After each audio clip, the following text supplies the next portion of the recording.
અમદાવાદના સાઉથ બોપલમાં જ્વેલર્સની દુકાનમાં લૂંટ કરનારામાંથી એકની ઓળખ થઈ છે. લૂંટના સીસીટીવી ઉપરથી એક લૂંટારૂ ઓળખાયું છે.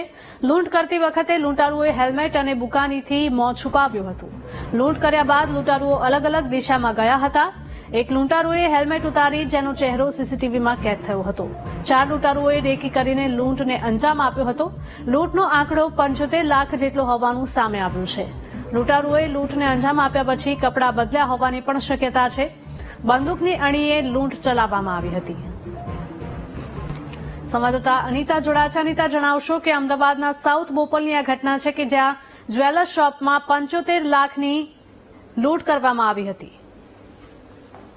ખાસ તો જે પ્રકારે સાઉથ બોપલમાં થોડા દિવસે જે કનકપુરા જ્વેલર્સની અંદર લૂંટની ઘટના સામે આવી હતી, જેના વધુ એક સીસીટીવી હાલ પોલીસે કબજે કર્યા છે. જેમાં લૂંટારો લૂંટ કર્યા બાદ પોતાનું હેલ્મેટ લઈને શરૂઆતમાં નીકળતા જોવા મળી રહ્યો છે. જે કપડાં જે પહેર્યા હતા લૂંટ સમયે એ કપડા સાથે તે હેલ્મેટ કાઢીને ચાલતા જોવા મળી રહ્યો છે. હાલ તો આજે આરોપી જે છે તેની ઓળખ પોલીસ દ્વારા કરવામાં આવી રહી છે. સીસીટીવી ફૂટેજના આધારે તેની તપાસ પણ કરવામાં આવી રહી છે.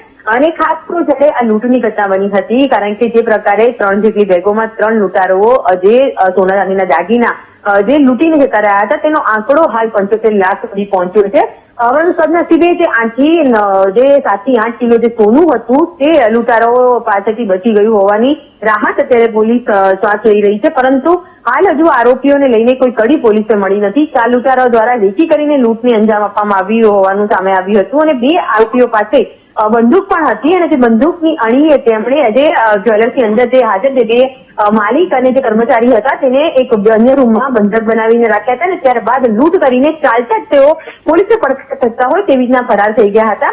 આ તો આજુબાજુના સીસીટીવી ફૂટેજ ચેક કરતા એક લૂંટારાઓનો ચહેરો અત્યારે સામે આવ્યો છે અને તેના આધારે પોલીસ દ્વારા જુદી જુદી ટીમો બનાવવામાં આવી છે, જેમાં એસઓજી અને ક્રાઇમ બ્રાન્ચની ટીમ પણ આ તપાસમાં અત્યારે કરી રહી છે અને જે જુદા જુદા સીસીટીવી ફૂટેજના આધારે જે લૂંટારાઓ છે તેની મોડસ ઓપરેટિંગના આધારે તેઓની શોધખોળ પણ કરવામાં આવી રહી છે. જી અનિતા, આભાર.